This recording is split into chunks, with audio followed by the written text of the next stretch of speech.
Bonjour et bienvenue à Qu'en pensez-vous, votre émission d'actualité où on décortique, on analyse, on vous donne notre avis sur l'actualité ambiante. Et cette semaine, c'est la dernière émission de Qu'en pensez-vous avant Noël et j'ai l'extrême bonheur, privilège d'être avec Joanie Riendo qui m'accompagne aujourd'hui sur ce plateau. Bonjour Joanie. Bonjour Pierre. À chaque fois que je viens travailler avec toi, que je viens au studio, j'ai un boost de confiance en moi quand tu me présentes comme ça. C'est l'idée, c'est l'idée. J'essaie vraiment de vous mettre en valeur parce que sans vous, je ne suis rien. C'est pas vrai, mais bon, je suis moins intéressant. Je pense que ce qui est la force, là, étant donné que c'est la fin de la saison, la force, c'est l'équipe. Le fait qu'on discute puis qu'on a des échanges. Moi, j'ai adoré cette saison-ci animée avec avec Jules Simard, excusez-moi, avec Jules puis avec toi. Donc, c'est le fun, la dynamique qu'on a. Oui, je pense que oui. Je pense que ça amène la diversité de points de vue oui. aussi. Puis c'est ça l'idée. Hein? On vous rappelle qu'on n'est pas des marchands de vérité. Là. On est là pour donner notre avis, réfléchir ensemble. Et puis, votre avis compte aussi. Donc, si vous avez des choses à nous partager, vous pouvez nous écrire. C'est pas des nouvelles, c'est de l'éditeur, de l'édito. C'est de l'édito. On part de la nouvelle, puis nous, on fait un éditorial. On aime ça. Débutons donc en parlant de quelque chose d'important. Oui. Noël s'en vient. Oui. Hey!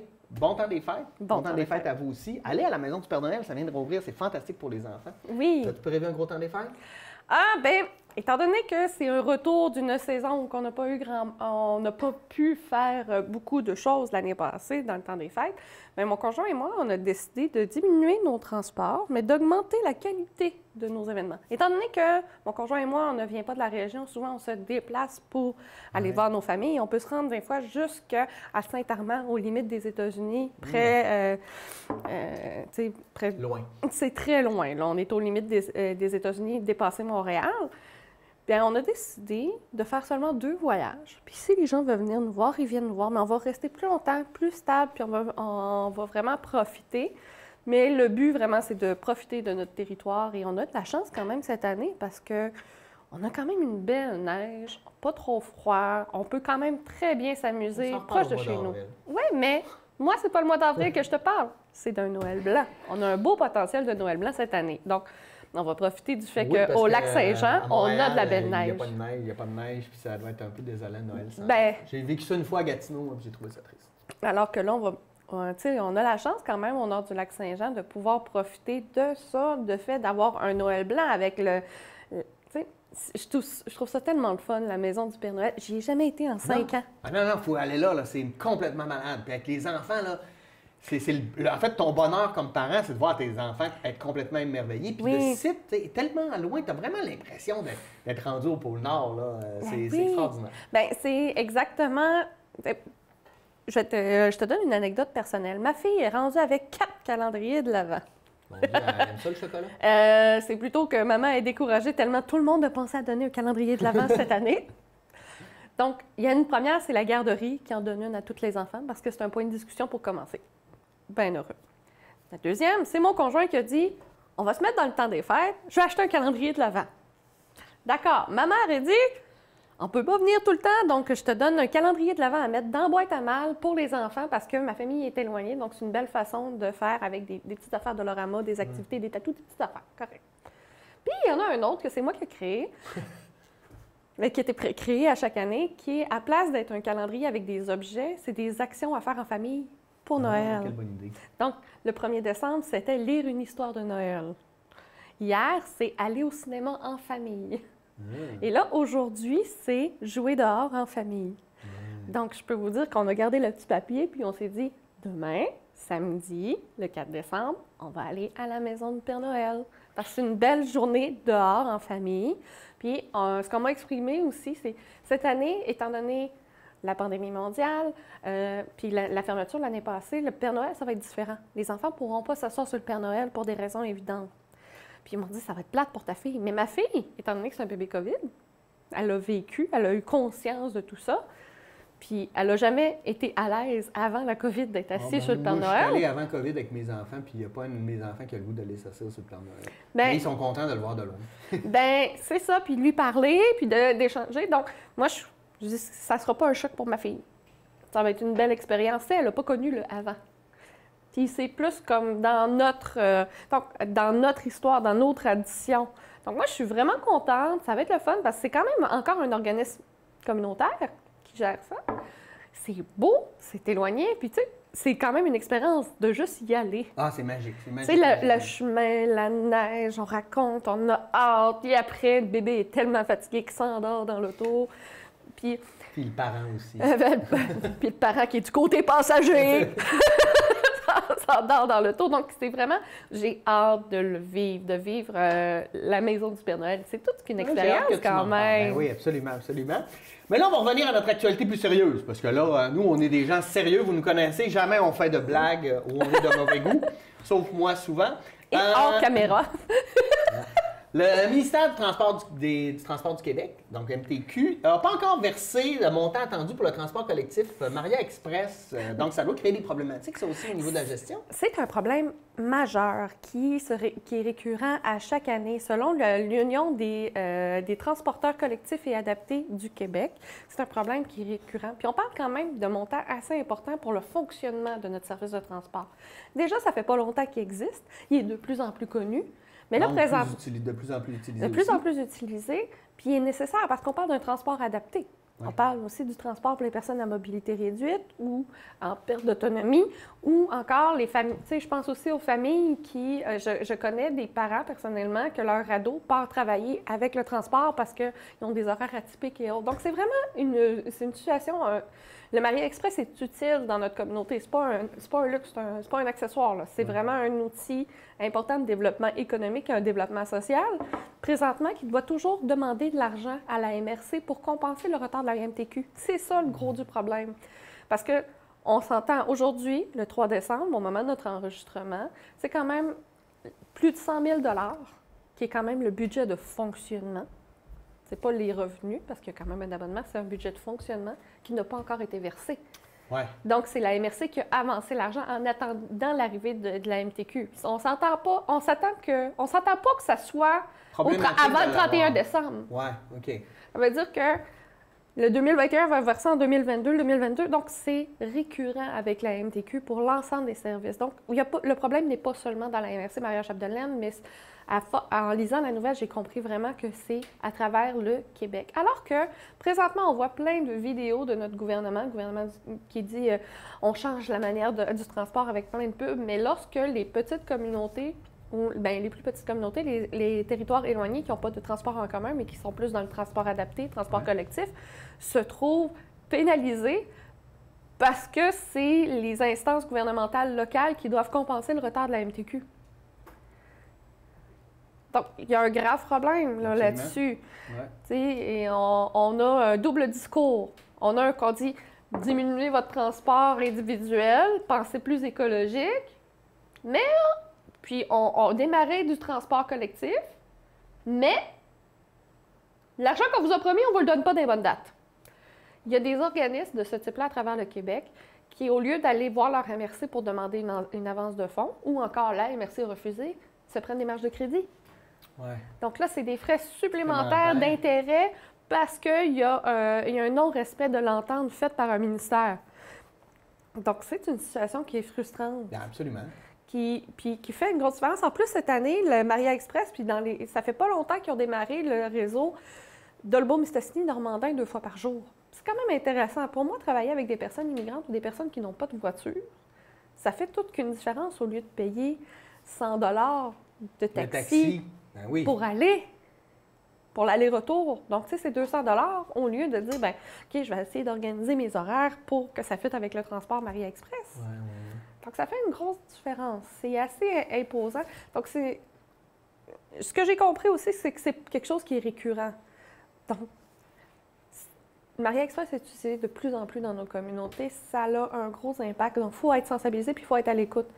Parce que on se dit qu'on manque d'argent dans d'autres domaines. Bien, si une MRC, dont ce n'est pas prévu dans le budget, aide un organisme local parce qu'il y a un ministère, un autre palier gouvernemental qui n'a pas respecté ses ententes, bien, c'est enrageant.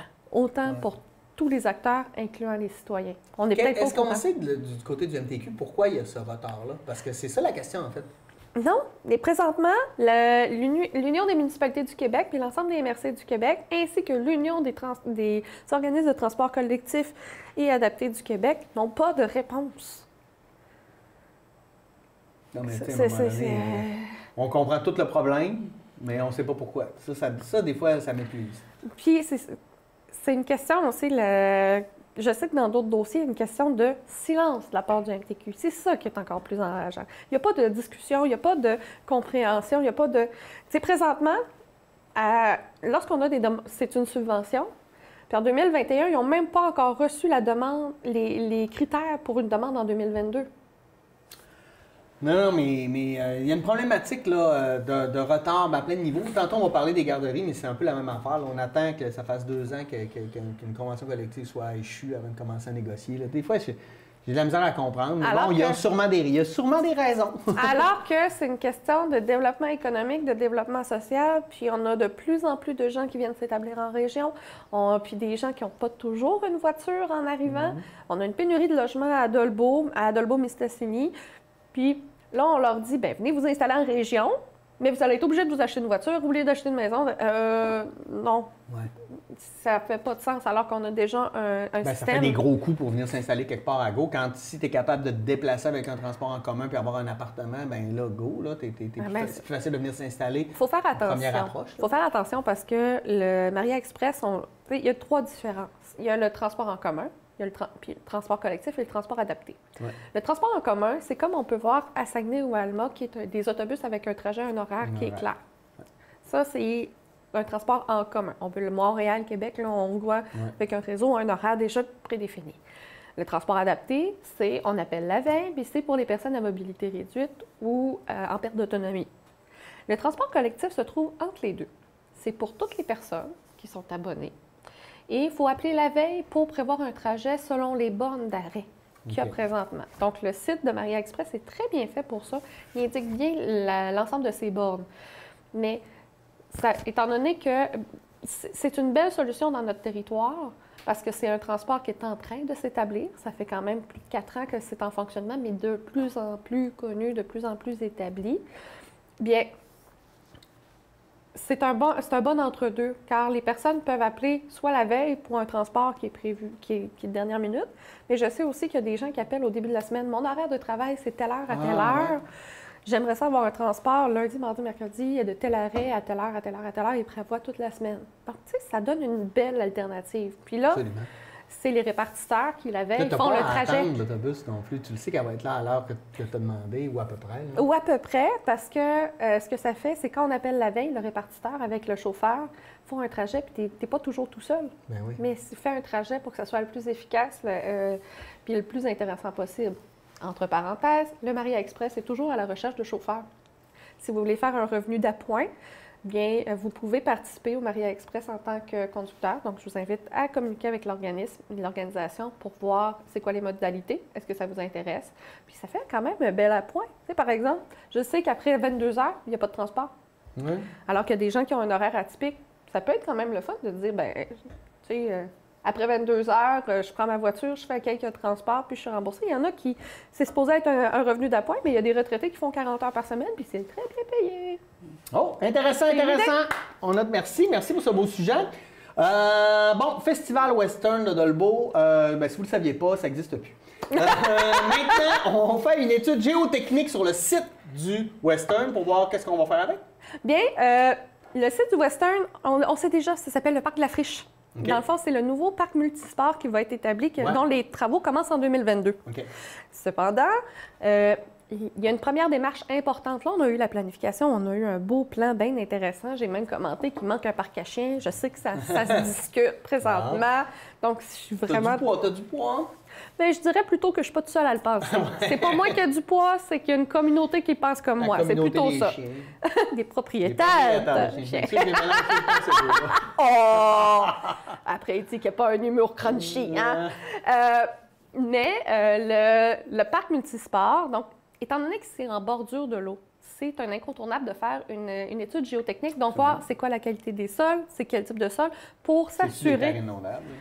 Les terres inondables, ça, ils le savent déjà. Okay. Ils savent, c'est pour ça qu'il y a un espace qui est à voir. Donc, tampon. Il y a un espace tampon. Puis... C'est ça, ou que c'est plus flexible dans les événements à voir, festivals et autres. Donc, ça permet un espace tampon en cas d'inondation. Donc, c'est pas là que le parc synthétique de soccer va être. Oui, c'est ça. C'est logique. Mais c'est pas qu'il y ait une pente après quelques années parce que... Vive les investissements. Ça vaut la peine d'investir 28 000 $ avec une firme de géotechnie pour étudier les types de sols, pour valider les types de constructions qui vont être sur le parc multisport. Je pense que c'est nécessaire pour la ville un peu de faire ça, là, de prévoir. Là. Mais pour 28 000 $, il inclut les territoires de la marina. Oh. Ça, je suis très heureuse aussi. On va être capable d'avoir un plan de développement plus global. Plus global parce que le Club nautique de Dolbeau-Mistassini ont des projets de plus d'1 million pour rénover leurs installations. Donc, étant donné qu'ils sont à proximité, ben, je trouve que c'est très intéressant de mettre les deux ensemble. Parce que ça va être un super de beau parc. Ça va être un pôle intéressant pour la population aussi, là. Oui. D'avoir le sport, la marina, l'accès à la rivière. Tout quand même relativement facile à pied ou par le Maria Express. Oui. Ou comme dans le temps qu'on allait au Western, sur le pouce. J'habitais à Sainte-Marguerite, j'avais pas d'autre choix. Mais ça reste quand même des installations très intéressantes. 28 000 $ pour une étude géotechnique.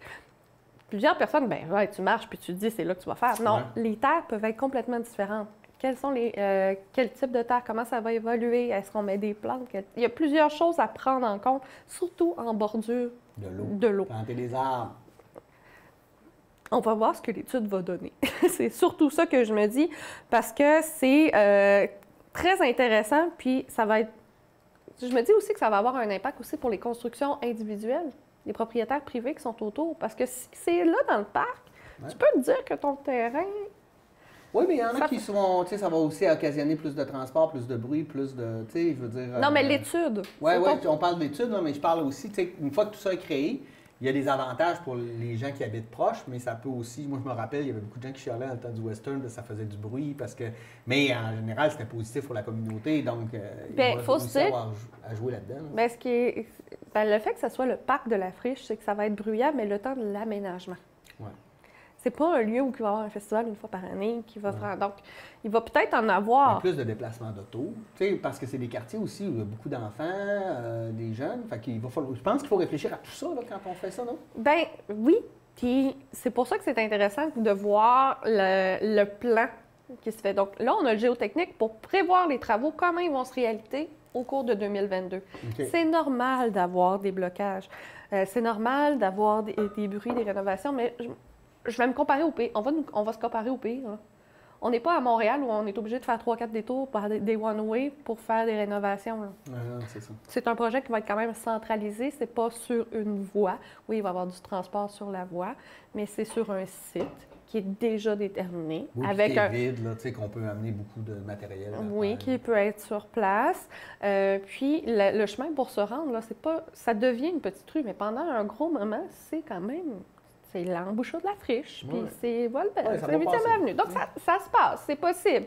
Donc, c'est à voir. Mais quand je te parlais des voisins, oui, ça peut augmenter la valeur mobilière. Oui, c'est vrai, parce que c'est plus attractif, c'est positif, tout se trouve à pied. Tu sais, quand même, tu as une école primaire, tu as une école secondaire à proximité, tu as un parc multisport, tu es à côté de... Je peux vous dire que les maisons, puis tu as le Juvena aussi, hein, c'est un bel endroit, mais c'est aussi que l'étude géotechnique, on s'entend que ça ne change pas à chaque mètre. Là. À 1 mètre, tu ne vas pas faire d'un coup du roc, l'autre mètre, tu as juste du sable. Donc, les propriétaires qui sont aux abords de ce projet-là vont avoir quand même aussi une idée, pas une analyse complète, mais une idée de quel est leur sol, puis qu'est-ce qu'ils pourraient faire en s'inspirant de ce qui se fait avec le parc multisport. Tu sais, c'est... Avez-vous entendu « Je veux un parc à chiens ». Est-ce que c'est clair? Je veux un parc à chiens. Monsieur André-Guy, écoutez, j'aimerais beaucoup, et beaucoup de citoyens, on aimerait avoir un parc à chiens. Si vous voulez qu'on s'en parle, appelez la télé, on va vous donner mes coordonnées. On va s'en parler. Donc, vous avez compris, Pierre? On veut un parc à chiens. Moi, je suis allergique aux chiens, là. Je ne suis pas dans cette gang-là. J'adore les chiens de loin. Hey, restons à Dolbeau-Mistassini parce que tu viens de parler de M. le maire André-Guy, nouveau maire. Donc, il y a une restructuration des postes à la ville de Dolbeau-Mistassini. Est-ce que ça fait partie de la nouvelle administration ou c'était déjà planifié ou prévu? Bien, ce n'est pas une restructuration de l'ensemble des postes, mais c'est quand même intéressant. Présentement, il y a un départ à la retraite de la directrice du développement communautaire qui arrive. On la connaît personnellement. Mais le poste, présentement, il y a une pénurie de main-d'œuvre. Même le poste de direction au tourisme a eu de la difficulté à être rempli. Donc, que faire pour être capable de combler un poste qui est quand même très important pour la Absolument. plus grosse ville de la MRC. Donc, il y a un projet pilote qui a été développé, qui a été signé avec la ville cette semaine, suite au conseil, qui était un projet pilote où la directrice du comité des spectacles de Dolbeau-Mistassini ferait les 2 postes. OK. Donc, la direction du développement communautaire et culturel. Donc, Mme Céline Fortin serait prêtée à la ville de Dolbeau-Mistassini afin de répondre aux 2 mandats. C'est intéressant et épeurant aussi. Je trouve qu'on fait beaucoup ça. Tu sais, c'est qu'à un moment donné. Moi, c'est inquiétant. Je trouve ça beau, mais c'est inquiétant. Tu sais, dans le sens où ça dépend de la personne. Puis moi, je pense que Mme Fortin peut faire le travail puis qu'elle peut être excellente. Mais je trouve que des fois, quand on fait ça, bien, on surcharge un poste. Fait que, veux pas, quand tu donnes la job de 2 personnes à une personne, tout ne pourra pas se faire de la même manière. Bien, je dis, je suis pas exactement d'accord avec toi. C'est que c'est 2 domaines complètement différents. Oui, mais moi, je vais te donner l'exemple de Mme Lapointe. Là, oui. OK? Bien, au début, elle s'occupait des bibliothèques. Là, à la fin, elle avait un titre ça de long parce qu'elle s'occupait de 50 000 affaires. À un moment donné, tu ne peux pas t'occuper de tout en donnant une hyper qualité parce que ton temps, lui, est limité là, oui. dans une semaine. C'est le fun d'être pluridisciplinaire. C'est le fun d'avoir des défis diversifiés. Mais le communautaire et le culturel sont différents. Puis ça, c'est un autre problème. Le culturel, là, on l'envoie tout le temps un peu... C'est tout le temps un peu le mal-aimé, là. Puis... Même le communautaire, les deux sont... Les deux, pour une grande partie de la population, sont comme à connotation négative. Dans le sens où le culturel puis le communautaire, c'est pas négatif dans le sens « je veux rien savoir ». C'est plutôt, c'est la première chose qu'on coupe en cas de problème. Ouais, parce c'est qu'on pas une priorité. On a souvent l'impression que mettre de l'argent là-dedans, mais écoute, c'est une industrie extraordinaire. C'est intangible pour beaucoup trop de personnes. C'est d'une importance capitale. C'est intangible pour beaucoup de choses. Le culturel, dans la majorité du temps, c'est du communautaire. Dans le fond, c'est un organisme à but non lucratif avec beaucoup de bénévoles qui a un impact sur la communauté. C'est ça que ça veut dire communautaire. C'est utilisé par la communauté, pour la communauté. Donc, le culturel est communautaire. Mais le communautaire n'est pas tout culturel. Donc, les organismes bénévoles, je ne peux pas dire que l'Arrimage est un organisme culturel. Ben non. Je ne peux pas dire non plus que la Maison Halte Secours est un organisme culturel. Je ne peux pas dire que la Maison Parents Ensemble est un organisme culturel. Je ne peux pas dire... Bien, les Chevaliers Colomb, oui, un peu. Mais pas exactement dans le sens c'est pas la des mission arts. première. Pas dans le sens des arts. Donc, il y a beaucoup de choses qui sont à prendre en compte. Donc, dans le développement communautaire, le changement de vocation d'une église, le changement... Il y a beaucoup... C'est un domaine à part entière. Le domaine culturel, oui, c'est la vitalité culturelle, c'est les spectacles. Mais est-ce que les deux sont vraiment compatibles pour le même poste? Moi, je me dis, c'est bien beau fusionner, mais j'ai l'impression qu'ils vont fusionner 2 postes cadres, puis ils vont créer plein de petits postes en dessous qui vont être moins bien payés que d'avoir 2 directeurs. Ben oui, mais aussi moins efficient parce qu'on va toujours attendre l'aval d'en haut avant de pouvoir commencer à travailler. Tu sais, il y a quelque chose dans cette manière dans cette hiérarchie de travail. Il faut arrêter de voir les choses de manière verticale, comme tu l'as dit. Là, tu vas avoir quelqu'un, là, on va y engager des sous-adjoints pour être capable. Mais si on voyait ça d'une autre manière, avec une gestion verticale, horizontale, je pense que ça pourrait être très, très, très intéressant, puis donner de l'influence à beaucoup plus de personnes, puis un espèce de dialogue commun pour que la ville avance ensemble sur l'ensemble de ses projets. Parce que c'est quand même, c'est des mandats ultra intéressants. Moi, je trouverais ça plus logique, par exemple, que d'élargir le mandat culturel du comité des spectacles en incluant, par exemple, les bibliothèques, en incluant vraiment les organismes qui ont en lien direct avec la culture. Avec la culture et qui soient sous-traités du comité du spectacle pour réserver le poste, pour alléger le poste du communautaire. Puis là, travailler plus au niveau social. Travailler plus au niveau social, puis comme ça peut être plus facile pour le recrutement aussi pour quelqu'un. Donc, je trouve que le projet pilote est intéressant. C'est une façon de voir la problématique, alors qu'on... Là-dessus, on allume une petite lumière jaune, parce qu'on va voir, faut voir, il faut donner la chance au coureur. Je préfère mieux être une avocate du diable et d'être agréablement surprise. Oui, que d'être trop enthousiaste et faire « Ouh, mon Dieu, que ça marche pas ». Finalement, ça ne marchait pas. Mais je vous donne une autre... ça fait du sens, par exemple, que le comité des spectacles, la directrice du comité des spectacles prenne, par exemple, la direction partagée, donc qu'elle soit prêtée à la ville pour faire la gestion des organismes culturels municipaux. Ben oui. Donc ça, je trouve que ça fait plus de sens. Mais si on met les organismes culturels municipaux et communautaires, là, ce qu'on vient faire, c'est qu'on ne vient pas juste nuire à la tâche de travail, parce qu'un burn-out, c'est un burn-out. Hein? On veut pas que personne le vive, parce que c'est des gens qui veulent toujours en redonner, puis finalement, ils font comme j'ai plus de batterie, je suis plus capable. Bien, là, présentement, il y a aussi l'équipe en dessous, les coordonnateurs des différentes affaires. S'ils sont obligés d'attendre 2-3 semaines pour avoir une réponse, qu'ils viennent bloquer, puis frustration, ils vont-tu recréer la MTQ? En faisant un lien, ils vont-tu recréer le fait d'attendre la réponse de quelqu'un en haut, puis finalement, ça tombe entre deux chaises et autres? Donc, je préfère me voir dans ce cas-ci un côté pessimiste. Je n'ai aucun doute sur les qualités de Mme Fortin pour avoir déjà échangé avec elle. Au contraire, je trouve ça super intéressant pour elle. On est d'accord, c'est au niveau du poste qu'on a une petite lumière jaune. On a peur que peut-être que ça soit édulcoré au niveau du travail parce qu'il va avoir une trop grosse charge. Puis je dirais que c'est avec bienveillance. Dans le sens, c'est plutôt dire, Mme Fortin, s'il y a... Tu sais, pas juste Mme Fortin, mais... L'équipe, l'équipe, c'est que nous, on le voit que c'est possible que vous en ayez trop sur les épaules, vous n'avez pas à vous sentir coupable de le dire. C'est plutôt ça. Je regarde ça plutôt avec bienveillance. Il y a vraiment une bonne intention derrière ce changement-là, derrière ce projet pilote-là. Puis, il fait du sens. Mais lorsqu'on est à l'interne, lorsqu'on travaille dans le communautaire et dans le culturel, ce qui a été mon cas, j'ai travaillé dans le domaine culturel et communautaire séparément, bien, on s'aperçoit que c'est beaucoup plus lourd qu'on le pense. Oui, puis qu'il y a des ponts entre les deux, mais il n'y a pas des autoroutes. Non, c'est ça. Il y a des possibilités, il y a des points communs, mais ça ne veut pas dire que naturellement, ça va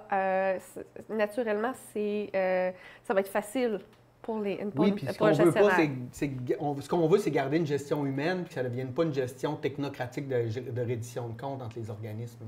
Parce que, tu sais, il faut se dire, tu me parles de reddition de comptes. Imaginez si la responsable du camp de jour doit faire un rapport à sa coordonnatrice des services aux jeunes, qui fait un rapport au coordonnateur des services communautaires, qui fait un rapport à la directrice des loisirs, pas des loisirs, mais du développement communautaire et culturel, qui fait un rapport au directeur des loisirs, qui fait un rapport à la ville. On s'entend que tout le monde a besoin au moins d'une journée pour écrire un rapport? C'est pour ça que je parle de gestion horizontale, c'est tellement plus efficace. Parce que ce que je viens de vous dire là, c'est quand même ce que je connais de l'organisation de la ville, réaliste. Donc, on parle d'un retard dans les délais. On veut que ça soit, on veut mettre les bonnes personnes, les bonnes compétences aux bonnes places. Oui. Mais dédoubler, c'est pas dédoubler que de permettre d'accélérer. D'accord. Je te propose d'aller à la pause maintenant. Oui! Parce qu'on aime ça, les pauses. Puis vous, peut-être que vous êtes rendu là aussi. Donc, on vous retrouve dans quelques instants. Bonne pause. À tout de suite.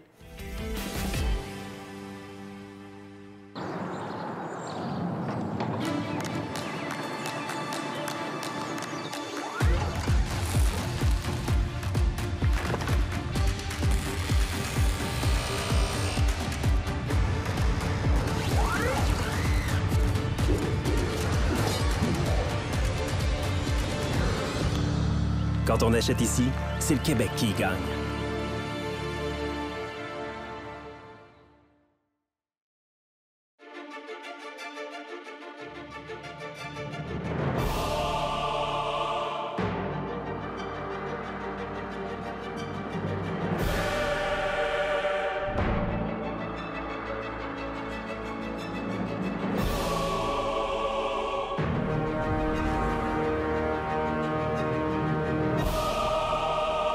Tiens-toi bien, COVID-19.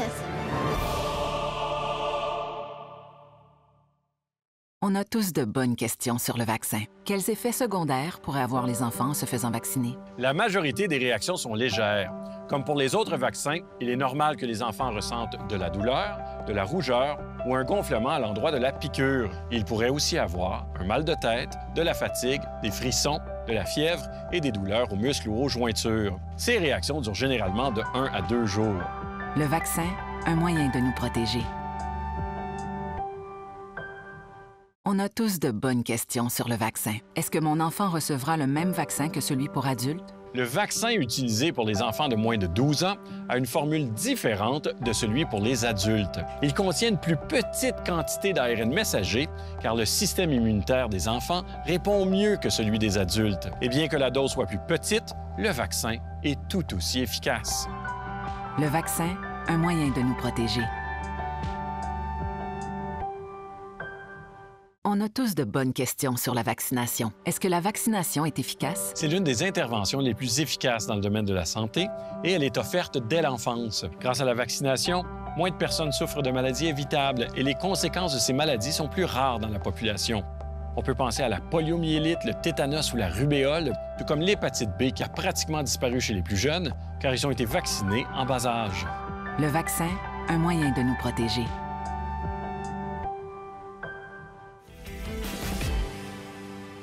Hey, on est de retour de la pause. On a toujours beaucoup de plaisir à jaser d'actualité. J'espère que vous appréciez le ton. On aime ça faire ça léger, mais même si on parle de sujets sérieux.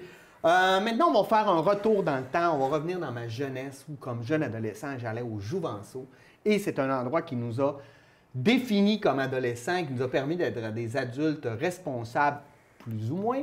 En train de vivre votre jeunesse. Mais vraiment, c'était un lieu extraordinaire pour toutes les générations de jeunes qui sont passés là. Et là, on a une belle nouvelle pour le Jouvenceau. Ils sont maintenant propriétaires de leur immeuble. Bien, ce qu'il faut savoir, c'est que l'immeuble du Jouvenceau, où ils sont présentement, ça appartenait à la ville. OK. Puis suite à une entente avec l'organisme il y a plusieurs années, bien, cette année, officiellement, ils deviennent propriétaires du bâtiment. Wow. Pour une facture symbolique de 1 $. Donc, étant donné que c'est une institution, c'est pas juste un organisme, c'est une institution. C'est une institution. Qui a été gérée par Stéphane Gagnon, présentement par... et là, je perds son nom. C'est pas grave. Je vais vous trouver son nom. Alexandre Boudreau. Alexandre Boudreau. Bien, c'est quand même un organisme et une organisation qui permet à nos jeunes de vivre leur jeunesse. De vivre, de réseauter entre eux. Positive, avec des projets, avec des idées, en faisant... Je pense que le mot d'ordre du Jouvenceau, en tout cas dans mon temps, j'ai l'impression que c'est encore ça, c'est de donner le pouvoir aux jeunes de faire ce qu'ils veulent, qu'ils puissent décider pour eux. Puis c'est pas les adultes qui leur disent quoi faire, c'est eux qui décident. Bien, c'est un organisme, une organisation qui donne une route vers l'autonomie de la personne, des jeunes, par leur manière de penser, de s'impliquer dans la société, de voir leur avenir, d'aller voir aussi des ressources pour aider eux-mêmes à régler des problèmes, parce qu'il ne faut pas oublier qu'ils ont Toxic-Action qui les aide. Ils ont plein de choses qui fait qu'une maison des jeunes, c'est une maison des jeunes, qui fait un impact sur les jeunes et la communauté. Quel est le nombre d'activités où on voit les bénévoles du Jouvenceau? Les jeunes Jouvenceau s'impliquent, par exemple, pour l'Halloween à Dolbeau-Mistassini. Oui. Donc, moi, je suis vraiment très contente parce que c'est qu'un organisme devienne propriétaire d'un bien immobilier. Il y en a très peu. Soyons clairs, là, soyons honnêtes. Il y a très peu d'organismes bénévoles, d'organismes communautaires, en plus dédiés aux jeunes, qui devient propriétaire de son bâtiment. C'est une belle école aussi pour les jeunes de réaliser ça, puis d'avoir à gérer aussi ça. Ça fait partie maintenant de leur responsabilité. Bien, tu sais, ils peuvent, tu sais, j'espère qu'ils vont souligner ça auprès des jeunes, mais de dire, maintenant, c'est notre maison. Ouais. Tu sais, il n'y a pas de compte à rendre. On n'a pas à appeler la ville pour faire un entretien, c'est la nôtre. Ouais. Donc, il y a quand même une fierté. Oui, puis tu peux aussi développer ton bâtiment comme tu le désires, l'aménager comme tu le désires. Tu n'as plus besoin d'attendre les autorisations, l'argent. C'est à toi à planifier ça, tu sais, puis à pouvoir le faire.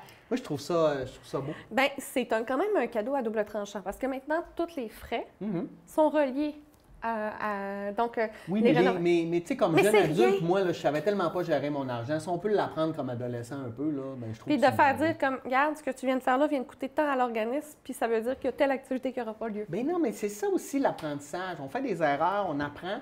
Puis des fois, ben quand on est un jeune adulte, des fois, c'est dur à apprendre Puis d'avoir l'impact que ton taxe, c'est pas juste pour toi, c'est pour l'ensemble de l'organisation. Exactement. Parce qu'on se le cachera pas, il y a... Je ne sais pas si au Jouvenceau, mais je sais qu'autour du Jouvenceau, dans certaines installations, il y a eu des cas de vandalisme dans les dernières années. Okay. Donc là, d'un autre côté, ça va permettre aussi, bien, indirectement, moi, c'est surtout la bonne nouvelle de dire un organisme communautaire pour les jeunes de notre communauté est propriétaire d'un immeuble. Ouais. Ça a de l'air niaiseux pour bien des gens, ouais, mais tu sais, il aurait pu louer. il y a une question symbolique, puis il y a une question aussi de pouvoir monétaire pour l'organisme. Parce que dire qu'on est propriétaire d'un immeuble lorsqu'on fait un prêt, c'est la même chose que pour un personnel. Ça veut dire que tu as plus de pouvoir, tu as plus d'autonomie, tu n'es pas toujours en attente de la subvention. Ouais. Tu n'as pas un renouvellement de contrat de location avec la ville, même si c'est à 0. C'est beaucoup moins lourd. Donc, il y a plus de frais, mais je crois sincèrement pas que la ville va laisser le Jouvenceau. Non, on n'abandonne pas le Jouvenceau, mais on leur permet de se donner des outils de gestion supplémentaires, puis ça devient encore une plus grande école de la vie pour les jeunes qui participent à la gestion du Jouvenceau. Et encore mieux aussi, si on regarde aussi du côté municipal, on ne le sait pas, mais beaucoup de bâtiments dans notre ville appartiennent à la ville.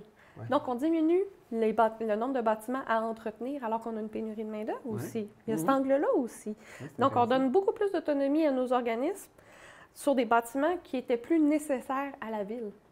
Donc, on diminue la charge de l'équipe municipale d'entretien des bâtiments, puis on augmente l'autonomie puis la fierté de nos organismes locaux. Donc, je tenais à le souligner. Je suis vraiment contente. Super, super. On va passer à un autre sujet qui est beaucoup moins... Ah non, je vais aller là avant parce qu'on reste à Notre-Dame-Cessny. Retour du marché de Noël. Non, ça, c'est positif. Continuons sur le positif. Quand même, on a eu une première édition l'année passée, en décembre 2020, qui était le marché de Noël extérieur. Donc, dû à la COVID, on a eu plusieurs activités extérieures et je suis tellement heureuse. C'est grâce à ça aussi qu'on a maintenant la voûte étoilée en avant du météore. Donc, c'est beau. Moi, ma fille, on passe le soir, c'est « Wow, c'est beau, il y a des belles étoiles. » C'est vraiment, là, ça donne une toute autre ambiance. C'est vraiment le fun. J'adore ça que ça soit à l'année. C'est vraiment le fun. Bien, l'aménagement de ce secteur-là a été incité par les différentes activités au cours de l'année. Et le marché de Noël en est une nouvelle qui a commencé l'année passée avec 14 petites mini-maisons pour des producteurs locaux qui ont vendu, parce qu'au moment où on enregistre, nous sommes le 3 décembre, c'est là que commence le marché de Noël et il se termine le 5.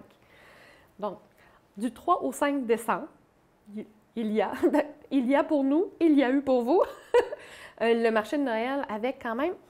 L'année passée, c'était 14. Mais là, cette année, grâce à une participation municipale de la ville supplémentaire, il y a 7 maisons de plus, 7 mini-maisons. Donc, on est rendu à 21 stands. C'est vraiment le fun. Mais en plus, ils ont rajouté plein de choses à leur programmation. Il y a un concours de dessin pour les jeunes. Il y a 7 exposants à l'intérieur du marché, des promenades du boulevard. Ouais. Donc, on a encore ça. Et il y a un concours des plus belles vitrines d'entreprise. Ah, ça, c'est motivant parce que, tu sais, ça va être un concours, mais ça embellit aussi la communauté. Il y a une fierté, ça va être agréable parce que, dans le fond, tu n'enlèves pas tes décorations après le marché de Noël. Donc, ça va être agréable, ça va durer à long terme de se promener en dessous de la voûte étoilée de la promenade Walberg puis voir tout ça. Donc, tu sais, se mettre dans l'ambiance des fêtes, là. Ouais. On a de la chance, on a un beau tapis blanc, ça va être le fun avec les enfants. Ça respecte la distanciation tout en retournant dans l'aspect communautaire. Puis, tu sais, ils disent souvent, ça le domaine local, mais j'aime aussi le fait qu'on embrasse notre hivernalité, notre boréalité. Ben oui, c'est le fun l'hiver quand on en profite. Hein? Ouais, ben bravo, belle initiative. D'ailleurs, j'aimerais féliciter ma cousine Suzy qui est au marché de Noël cette semaine. Tu sais, je pense, par exemple, moi, aux nouveaux arrivants avec qui je travaille, mais des personnes issues aussi de pays beaucoup plus chauds que hey, « je ne sors pas de la maison parce qu'il fait trop froid ». C'est une belle occasion. C'est une belle occasion d'accueillir nos nouveaux arrivants. Quand vous dites « Ah, cette personne-là, je pense qu'elle est nouvelle », bien, c'est peut-être le temps de l'inviter à dire « Tu sais, une personne... Je vous donne le défi. Tu sais, allez donc prendre une marche avec quelqu'un que vous savez qui est nouveau dans le territoire. » Dire, simplement, là, sur l'heure de la pause ou sur l'heure du lunch au travail, vous savez qu'il y a un membre de votre équipe que c'est son premier hiver à Maria-Chapdelaine ou c'est son premier retour. Bien, je vous donne un petit défi dans le temps des fêtes. Prenez donc une marche. Allez prendre une marche. Allez découvrir le territoire l'hiver de Maria-Chapdelaine. C'est tellement beau, puis c'est embrasser notre boréalité. C'est embrasser notre côté hivernal, notre côté nordique. Parce qu'on a de la chance quand même. Tu sais, beaucoup de gens ils font comme « Ah, tu sais, moi j'entends par exemple mon conjoint qui utilise un mot qui parle de quelque chose qu'on sécrète, blanche. » Alors que pour moi, c'est pas du tout la même chose. C'est c'est beau, c'est lumineux, la neige. T'sais, même s'il fait noir, là, il fait Moi, noir je tôt. préfère de la neige que pas de neige l'hiver. Oui, puis ça reflète, c'est lumineux. Il y a des gens qui prennent des coups de soleil l'hiver à cause que la neige elle Moi, j'ai reflète trop. travaillé avec les Inuits pendant une période de ma vie, là, puis il fallait avoir des lunettes justement pour ne pas se brûler la rétine. Là. Donc, c'est apprécier cet hiver-là. On a la chance d'avoir une neige de qualité plus longtemps. Donc, les amateurs de skidoo, vous devez être contents de la tempête qui arrive Si ce votre lundi. skidoo est arrivé. Oui, c'est votre skidoo est arrivé, sinon empruntez celui du voisin, tu sais, la vieille affaire qui disent c'est le fun parce que ça t'offre. Regarde, c'est le fun parce que ça t'offre. Bien, profitez-en. Profitez de votre hiver, profitez de nos installations. Tu sais, on a tellement de développement grâce au circuit du 49e parallèle. Oui, puis avec la COVID, là, on peut comme pas trop se voir à l'intérieur, mais profiter de dehors. Wow, tu sais, on a de la place. Go. Il y a tellement de développement dû suite à l'apparition du circuit du 49e parallèle, Ben oui, le trajet. Profitez-en! Donc, tu sais, même si vous n'avez pas de skidoo, allez donc prendre un café ou allez souper au chalet du 49e à Notre-Dame-de-Lorette. Ben oui. Allez au lac à Jim. Allez profiter de votre hiver. À la maison du Père Noël. À la maison du Père Noël, au marché de Noël. Profitez finalement de l'hiver. Oui, puis là, le marché allez de là. Noël, je trouve que c'est... Parce que c'est facile de rester en dedans chez vous puis dire « maudit hiver, j'haïs ça, il fait fret. » Ouais, mais là, elle va être là pareil l'hiver. Fait que profitez-en parce que sinon, ça va être là. Bien, profitez, par exemple, comme le marché de Noël, de se dire « Hey, je commence mon hiver en profitant de la neige. J'ai pas besoin d'aller loin. Je m'en vais sur le boulevard Wartberg. » Ouais. OK. Bon, on va aller maintenant voir des jours plus sombres de notre collectivité. Oh, grève générale illimitée dans les CPE. Ça a été voté à 97 %, je pense 92 pour l'autre syndicat. On est là. Là, moi, je veux mettre les affaires en perspective un peu, là, avant de te laisser la parole, parce que j'ai des choses à dire. Premièrement, je sais qu'il y en a qui font « Ouais, mais là, pourquoi ils sont en grève? » Il y a des parents qui se sentent prisonniers, je vous comprends. Mais réalisez comment, c'est quoi, quand tu fais 2 ans que tu n'as plus de convention collective, qu'est-ce que tu peux faire, là? C'est le seul outil qu'ils ont. Le gouvernement, eux, ils peuvent utiliser leur cadre, ils peuvent faire des lois spéciales, ils peuvent faire plein d'affaires, mais les travailleurs, ils n'ont plus d'options. Bon, maintenant, ils ne s'entendent pas, ça fait longtemps qu'ils négocient, mais pourquoi attendre aussi longtemps? Moi, je te donne l'exemple des profs. Là, on va probablement signer bientôt, là, les professeurs, là. Mais ça fait 2 ans qu'on n'a pas de convention. Là, on va signer pour 3 ans. Ça veut dire qu'en janvier, on nomme déjà les négociateurs pour la prochaine convention. On peut-tu s'aider un peu, là, puis prendre de l'avance, puis essayer de donner, je sais pas moi, des conditions, négocier de bonne foi. Je suis un peu tanné de cette manière-là de faire parce que on sent qu'on met la population en otage en tombant en grève, mais en même temps, c'est quoi les options qu'on a pour négocier quand le gouvernement en face de nous? C'est compliqué. La COVID a juste retardé l'inévitable. Parce qu'avant le fabuleux 13 mars 2020, eh bien, on n'avait pas... C'était notre sujet numéro 1. Les négociations avec les garderies, je m'en souviens. Avant ce 13 mars, c'était le premier sujet. Déjà, je trouve que les éducatrices qui se sont mis en danger aussi, dans certains cas. Donc, nous, on a eu la chance dans nos territoires qu'il n'y en ait pas tant de cas que ça, mais qui se sont mis en danger, avoir des jeunes enfants avec des risques de COVID qui ont aidé parce que c'est un palier de notre fonctionnement social, tu sais, pour que les femmes puissent aller au travail, pour que les familles puissent aller au travail. Ouais. Puis ils ont eu la patience d'attendre le ralentissement des cas COVID, de passer l'urgence COVID avant. Donc, tu sais, il faut se dire là, que c'est des personnes qui ont accepté de travailler dans des situations à risque, alors qu'il y avait quand même le gouvernement recommandait fortement un travail à la maison. Puis donc, c'est quand même... Je veux dire, moi, je ne peux pas prendre trop parti parce qu'il faut savoir que je suis membre d'un CA, d'un CPE. Okay. Donc, je ne peux pas prendre trop parti, mais je donne un autre angle de vue qui est... Chers parents, soyez bienveillants face à vos éducatrices parce que c'est un outil de pression qu'ils ont. C'est de miser sur l'éducation. Il y a misé sur l'éducation.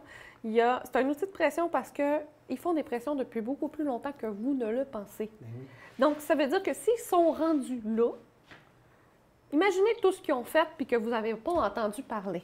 Puis là, il y a une autre affaire, moi, que je veux dire. C'est que là, c'est aussi un geste d'équité homme-femme parce que ça fait trop longtemps qu'on considère que s'occuper des enfants, c'est un, le rôle des femmes, et deux, ça devrait être gratuit. Je trouve qu'on a un problème de valeur dans notre société quand on regarde les salaires des éducatrices pour enfants par rapport à ceux qui s'occupent des animaux, puis j'enlève rien à ceux qui s'occupent des animaux, ils ont des études, ils méritent leur salaire, mais selon moi, dans nos valeurs, là, qu'est-ce qu'on privilégie? Je pense qu'on devrait privilégier nos enfants. Je pense qu'à un moment donné, il faudrait reconnaître, regardez les sociétés qui s'en sortent le mieux, là, ou qui sont tout le temps premiers dans le monde au niveau de la vie, de la qualité de vie. Là.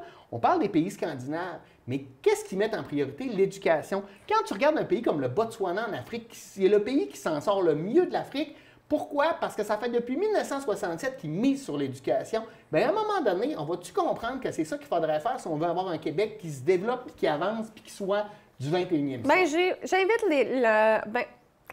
il y a quelque chose qu'il faut mettre en compte, puis qu'il m'enrage au Québec. Ça veut dire, bien franchement, ça m'enrage au Québec.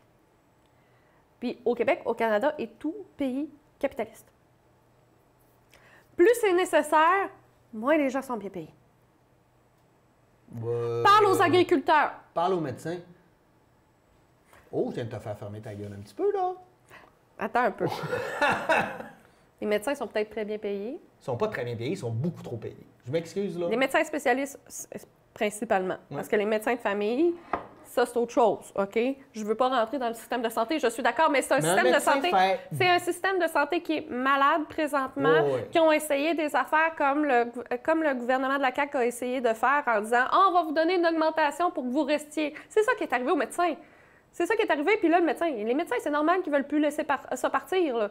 Ils ont eu des augmentations pour répondre à une pénurie. Puis là, ils ne veulent pas laisser partir. Ça, là, le système de santé en soi serait une émission spéciale de 4 jours, OK? On va se le dire, bien franchement. OK? Avec des vrais spécialistes qui pourraient nous en parler. Mais ce que je veux dire, les éducatrices, c'est des rôles faits par les femmes. Mais moi, comme je t'ai dit, je ne peux pas trop en parler. Mais ça m'enrage au Québec de voir que plus c'est nécessaire, plus on dit aux gens, ben c'est tellement nécessaire, tu ne devrais pas être payé autant. Tu sais, tu ne devrais pas demander un gros salaire alors que tu es la base. Parle aux profs, parle aux agriculteurs, parle aux différentes choses qu'on dit que c'est des valeurs essentielles versus des gens qui vont vendre des Porsche. Tu sais, je parle même pas d'êtres vivants, là. Qui vont jouer au hockey. Qui vont jouer... des millionnaires qui se battent pour des bouts de caoutchouc. Voici ce que je pense du hockey, OK? Donc, non, mais c'est le fun, le hockey, mais il faut dire qu'au salaire qu'ils font, à un moment donné, c'est exagéré. On parle du hockey. Non, mais imagine... C'est fini. Non, t'as ouvert la porte, je rentre dedans. Okay? Vas-y, défonce. S'ils sont payés comme ça veut dire qu'ils sont combien rentables pour les propriétaires? S'ils sont prêts à payer, ça veut dire qu'ils sont rentables pour les propriétaires des clubs. Mais je pense qu'un enseignant, qu'un médecin, qu'une infirmière, c'est très rentable pour la société. C'est juste qu'on ne le calcule pas de manière monétaire. Parce que c'est le gouvernement qui en bénéficie et non un propriétaire privé. Donc, le propriétaire privé, pour avoir des gens de qualité, va se dire c'est un investissement d'investir dans ces personnes-là. Alors que le gouvernement se dit, bien, tu le fais pour ta population, tu le fais pour ton gouvernement. Donc, tu comprends-tu? Il y a le propriétaire privé qui dit « Je suis prêt parce que je sais que tu vas être rentable pour moi ». Mais le gouvernement, en tant que gouvernement, se dit « Mais nous, on représente la population. Tu veux faire ta part pour la population, on va te payer moins. » Mais excuse-moi, là, mais le joueur de hockey paye autant de taxes. En tout cas, il est supposé payer autant de taxes que l'éducatrice. Donc, l'éducatrice qui est bien payée, que le prof qui est bien payé, que le médecin qui est bien payé, en tout cas, ça, c'est un autre sujet. Mais c'est de s'occuper de nos enfants, mon Dieu, ça. Bien, c'est ça que je dis. C'est ça que je dis. C'est quand tu dis, bien, tu devrais être moins payé. Non, paye-le plus, elle va payer plus de taxes, elle va participer plus au niveau fonctionnement, puis elle va être plus fiable, puis elle va faire un meilleur job, puis elle va pouvoir mieux se former. Il y a beaucoup de choses qui rentrent en compte. Donc, il n'y a pas de « on n'a pas les moyens ». Tu n'as encore moins les moyens de t'en priver. Moi, je pense. Tu as encore moins les moyens de te priver. Parce que présentement, les négociations... au moins 10 places où on pourrait économiser de l'argent puis qu'on investit encore dans des affaires qui ne servent pas collectivement. Avant ça, je veux te dire que quels sont les points de litige présentement dans les négociations? C'est pas le salaire des éducatrices. C'est l'équipe de travail autour. C'est la gestion de la cuisine. C'est le temps d'évaluation des enfants. Moi, j'aimerais ça que nos politiciens aillent d'un CPE, là, une petite journée juste pour voir comment ça se passe. Non, pas une journée.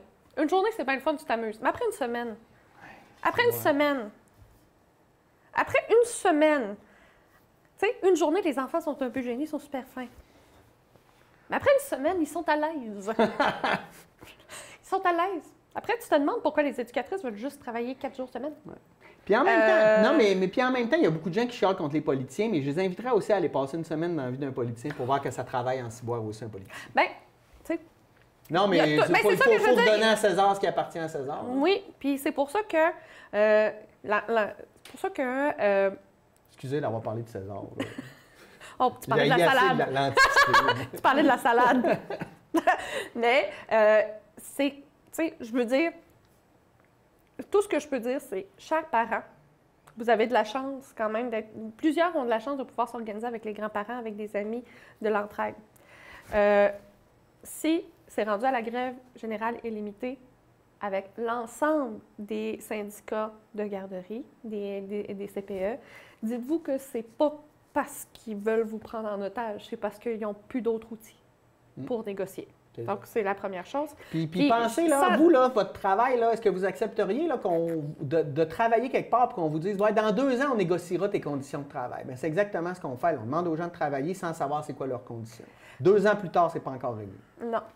Puis, tu sais, vous, il y a certaines personnes que vous avez votre réseau, mais avec les gens avec qui je travaille, qui n'ont pas de parents dans le coin, qui n'ont pas encore de réseau d'amis, qui ont des jeunes enfants, qui souvent ne connaissent pas les organismes, eux autres aussi, là, sont dans la chenoute. Non, écoute, j'essayais d'aller porter mes petits à ma mère. Je les ai laissés au cimetière toute la journée parce que ma mère est décédée. Ça n'a pas super bien passé. Après, il nous dit qu'il n'y a pas d'humour crunchy. Je vous laisse faire votre opinion. Faites vos recherches. OK, on change, on garde une dernière nouvelle. Excusez, je me trouve très drôle ce matin. Dernière nouvelle, as-tu le goût de parler des dessertes ambulancières? La desserte ambulancière.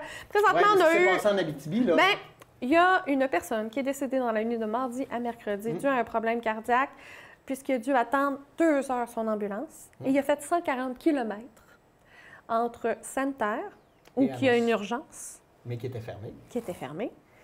Et Amos. 140 km. Mais c'était inévitable en fermant une urgence, là. Je veux dire qu'à un moment donné, il y avait quelqu'un qui allait payer. Là, bien, je veux...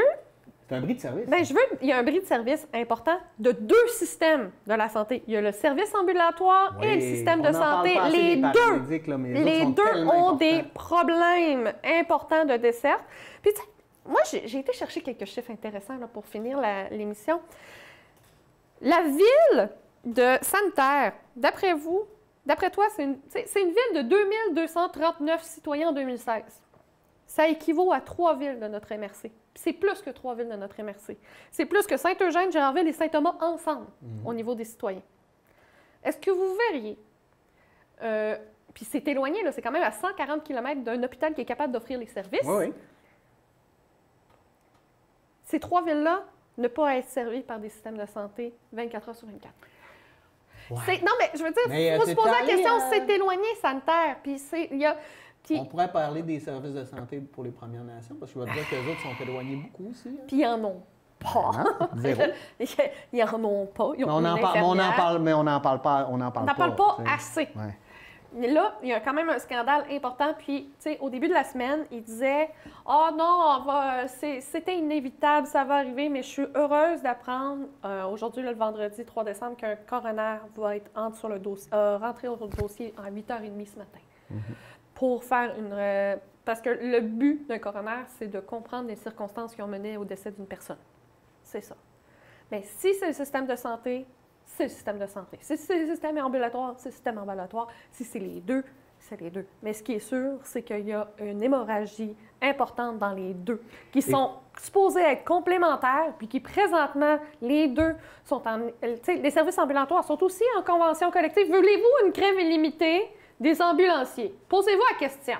Non, puis là, c'est parce que aussi, là, nos gouvernements sont élus. Il faut savoir qu'ils ont une imputabilité. Là. Ils ont une responsabilité de tout ce qui est service public.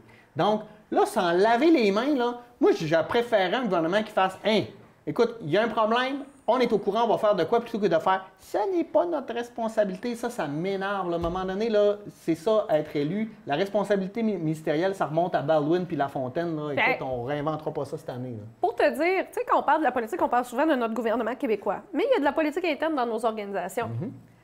pour que la directrice générale, la présidente directrice générale du CIUS de l'Abitibi-Témiscamingue, qui dit ben, ça n'aurait rien changé. Ça n'aurait rien changé qu'il y ait une ambulance à Santerre, au lieu de faire le 2 heures à partir d'Amos pour aller chercher la personne pour refaire un autre chemin. Parce que c'est même pas Amos, c'est la fin, parce qu'il est allé à Santerre, ils sont arrêtés à Val-d'Or, puis après ils sont allés à Amos. Parce qu'il n'y avait pas les installations à Val-d'Or pour être capable de traiter. Alors que si la personne aurait vu un médecin à Santerre, bien, il n'aurait pas fait le détour par Val-d'Or. Parce qu'un détour par Val-d'or, il n'aurait pas fait... Tu sais, il faut que tu dises que le temps qu'il a passé à Val-d'Or, c'est qu'il a sorti de l'urgence, il a sorti de l'ambulance, il a vu un médecin, le médecin a appelé l'équipe d'Amos. Il a perdu énormément de temps, alors que le médecin directement à Santerre a dit non, tu l'envoies directement à Amos. Ouais. Tu sais, c'est une des multiples affaires. On a une pénurie de main-d'œuvre, c'est clair. On demande en même temps, on demande aux gens de dire occuper le territoire. Il y a énormément de problématiques que le gouvernement auquel doit faire face, mais lorsqu'une politique interne d'un CIUS fait, ça n'aurait rien changé. Posez-vous franchement des questions.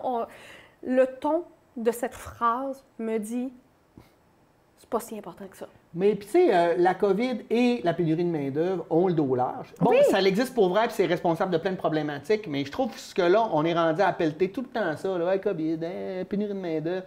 On peut-tu essayer de réfléchir le fonctionnement de notre société autrement? On les sait, ces problèmes-là. La pénurie de main-d'œuvre, on en parle depuis 20 ans. Tu sais, je sais je vais dépasser mon 1 minute de 30 secondes, mais tu sais, par exemple, à Charlevoix, ils ont décidé, avec les membres de l'hôpital, d'inclure les membres de l'équipe dans l'horaire. En disant, voici la problématique, qu'est-ce que vous voulez faire dedans? Puis ça, on a trouvé des solutions. Soyez audacieux, soyez à l'écoute, puis soyez une équipe, pas qui prend la faute. Joanie, de hargne, de ta fougue. Hey, moi, je veux terminer en vous souhaitant un merveilleux temps des fêtes. Profitez des gens qui vous aiment et que vous aimez. Profitez d'eux. Ça passe tellement vite, on ne se voit pas assez, on est dans des rythmes de vie hallucinants. On se promet quelque chose, on ralentit dans ce temps des fêtes-là, on prend le temps pour soi, sa santé mentale, puis aussi on prend le temps d'aimer notre famille, nos amis, de voir des gens. Bon temps des fêtes, on se retrouve en janvier. Bye bye.